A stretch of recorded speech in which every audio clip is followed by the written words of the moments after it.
I knew it was going to be hard to go to Adelaide against Port Adelaide. They're a good team. They're a very good team. We've got to be honest, it's not going to be easy. This is just going to be a four-quarter effort. It is going to be a ding-dong battle, as they say. What are you seeing out there, David? It was more about what I was feeling. I was feeling a bit of nervousness after the first. Well, we were still on air, and they kicked a goal. Then they piled on two more in pretty quick succession. So I was pretty nervous at that point. Yeah. But Fritter came good. He got us back into the game. Hasn't been great tonight, but to be honest, the forwards haven't had a lot of supply. It's been sort of it's ebb and flow. Like they'll go well for 10 minutes, we'll go well for 10 minutes. It's just this arm wrestling at the moment. There has been a lot of arm wrestling, but look, to be honest with you, Russell, I can't speak that intelligently about the game at the moment because I've just been talking to everyone here at the venue. You're a popular man. I've been chatting away to all the Demon Army. Everyone's had like a few minutes of conversation, but me collectively, I've watched about maybe 15 minutes of the entire first half. Oh, well, that's okay. But obviously, we've come back into the game. Jack Viney, I saw him with a bit of blood in his face in his his big milestone game. Yep. So that was good to see.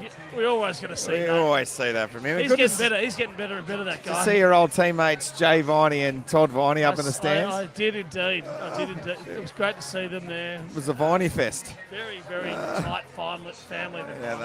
They're South Australian, aren't they?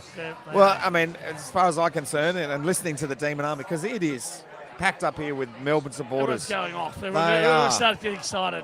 They are getting stuck into the umpires and get off hims and all that sort of stuff. Yeah, I know. Maxi Gawn copped one in the face. Like, sorry, big soldo. Gee, what was he thinking? Should have got a 50 for that big Max, but anyway. Probably for mine, Dave, it's a little frustrating because I reckon we're just this far off from exploding. And you could say the same for Port Adelaide as well, but we've got a really good team. And some of our decision-making and some of our skill errors, it's still there. It's still that fumbly sort of stuff that we saw against Sydney. We're not quite back to our best yet. We're not at our best yet. And me knowing what we can do, it's sort of like, come on, guys, let's go. But you're up against quality opposition. You're always going to be pressured. That's the thing. It's early in the season, in a hostile environment over there, and they're a good team. You know, their midfield is a quality midfield. They're doing some good things at the moment, and they are in good form. So we've got to expect a battle. We've got to embrace the battle, and we will. Yes. But I was really proud that after as you know, Robbo, when you go over there to the interstate game, you want to start well. You want to silence the crowd straight away. Yes. Yep. And we did the exact opposite of that. And now we've been able to peg ourselves back to level. I think it's exciting for the next half. Well, look, if you can get, we always used to say when we went interstate, if you can be thereabouts end of the third quarter, so be looking for that. If you can be thereabouts, you can actually come home with a win. You never wanted to be 10 goals down against Brisbane in Brisbane at three-quarter time. That's almost impossible. You never wanted to be 5 goals down against Adelaide and Adelaide. If you're right there, then you know that we're away together. We're a team away together. We're in the trenches. Let's go. Last quarter, let's put it in here. So I'll be watching this next quarter to see how well we fight. That's why they call the premiership quarter, don't they? Stay with them in this last one, then we come home with a wet sail. Yeah, that's right. You want to just try and keep the crowd out of it as much as possible. Don't let them get too excited. Don't get them too hyped up, the crowd, because they do have a massive impact in the momentum of the games. Which is why we need our Demon supporters at our home games in Melbourne, firing our boys up. But look, they're a great side. We're a great side, and I think we've got a big battle on our hands. But I feel like we can come over the top of them. Yep, a couple of good players for Port Adelaide. Boakes had 17 possessions. I feel like, all those gun midfielders that Port have got. If you can just unbelievable, isn't he? How old is he now? 35, 36. Like yeah. He's found another gear. Yep. But he's old, been good. Robbo. He'll slow down in the second half, mate. Don't you worry, he's old. We know all about that. He will slow down in the second half, and that'll be good for us. Yeah, Rosie and those guys in the middle of the ground are just getting front position a bit. When they were getting on top, it's just coming out of the middle of the ground. We saw the stats on the screen a minute ago. In the last 10 minutes, Port Adelaide have won something like 8 stoppages. and therefore had like 7 inside 50. So it's what it's all about, isn't it? It's why the midfield is so important to any game of football. Yeah, well, you create momentum and you stop momentum, and you've got to get your hands on the footy. You know, first 5 or 10 minutes of the game, I don't think we weren't in the screen. We didn't lay a tackle. We couldn't quite get our hands on the footy. They got it out of the centre really easily, and therefore they hit the scoreboard. Yeah. But you know, that's the game these days. You're wrestling and ebb and flowing with momentum, and then when you got the chance, you've got to make it count. David, what was your interstate preparation like? The night before a game, you'd go to the hotel. What was your MO? Was it just team meeting, feed, go to bed? Was it watch a movie? What did you like to do? Nah, look, I was pretty boring. So I used to live with Jeff White, so we would room together when we were interstate because we both had a relatively similar routine. But no, I'd try to get to bed at a reasonable hour. Yeah. Just pretty vanilla, really. But in the morning, I'd wake up at the same time every game, regardless interstate or at home. I'd eat the same breakfast every time at the same time, just totally regimented. Because I did have a bit of an issue for a while there where I was getting a bit of nervous energy and vomiting before games. So I altered my diet to help that. And I just became very, very robotic, really, in the lead up to games. Yeah. I'll room with Adam Uze, and I used to hate it when I'd see him go back to the Bay Maries when we'll go for dinner and see him walk back with his third plate of fruit, because I just knew how much it affected his stomach. He used to be so... what's the word I'm looking here? We're live on Facebook. I don't want to swear or anything like that, but he used to toot a fair bit. And oh my God, the boy from Shepparton. Good fruit growing company out there too. Question from Dave Anderson. We were key forwards. What are you seeing from our forwards, Brown and Van Ruin? I know you haven't watched a lot of it, but what do they need to do to get themselves into the game? Mate, I have not watched the game anywhere near close. I'm sorry. Generically then. I could speak some rubbish to you right now and say some things. I could make some words up, but I haven't actually seen enough of the game to give you an intelligent. You are working the room beautifully, though. You're getting around everybody. If you want to be looked after, but I think the Roo. I love the Roo, right? And he crushed it, but he needs to. He's still young. He's still developing his game, and his game sense. So for him and his development in general, he needs to just get himself some more contests, get involved. Even if he's not taking marks, get involved a little bit more, which I think he, in practice games early in the season and in the first couple of days, he's been getting better at. But I think he's still developing his game sense to be able to impose himself on a game. So that's part and parcel of being a young player. And Benny Brown's playing his best footy when he's getting high up the ground and then turning his opponent inside out and running hard back into the forward line. So they're the things that when you want to impose this, you've got to go to your strengths. And Benny Brown's got to go to his strengths, and that's what it is. Really lead hard, high up the ground, getting his bike on the way back and make them pay inside 50. You were the captain of our football club when things weren't going well. How did you try to impose yourself on the contest? You can't do those things anymore. You can't, Robbo. can you? I would... you would have got... My method of operation was to stand on the edge of the square, run into the middle of the ground and try and hit as legally as possible, bump into a midfielder of the opposition's colours, and try and physically impose myself. We miss those days. Yeah. We miss those days. Can't do that anymore. It's a bit crude, really, when you think about it now. But a lot of the time it's too hard to take the best mark and kick an amazing goal.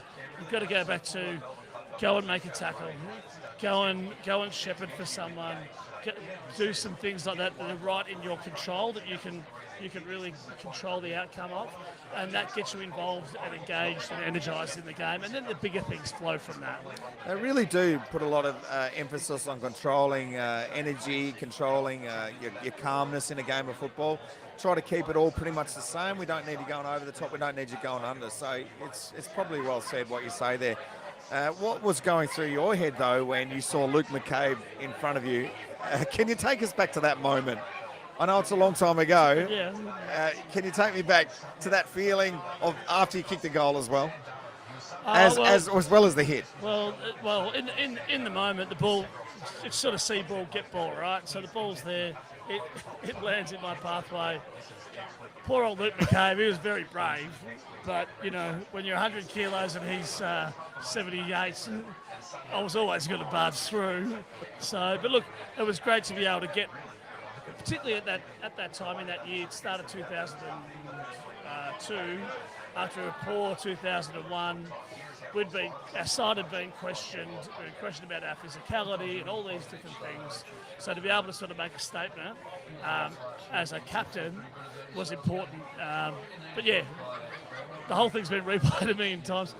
Luke, who I've hardly ever seen, but I saw him a few years ago, and he just stopped me and said, "Mate, I'm sick of seeing that footage. If you can stop talking about that, it'd be great." But, it was so impressive. How could you not talk about it? It was absolutely unbelievable. No, but it was nice to kick that goal and make a statement at the start of the season. I remember it very clearly, just being out there, seeing the hit and going, ooh. You could feel that concussive hit. And look, I was always around your feet trying to crumb the ball. And I did. No concussion. It was fair. I wouldn't have got any weeks even these days. In the shoulder to shoulder contact. It was shoulder to shoulder. He just capitulated. You didn't. But the worst thing about it was you kicked the goal straight after it, which was just the big point that you used to do straight after. We were just like, let's go. Yeah.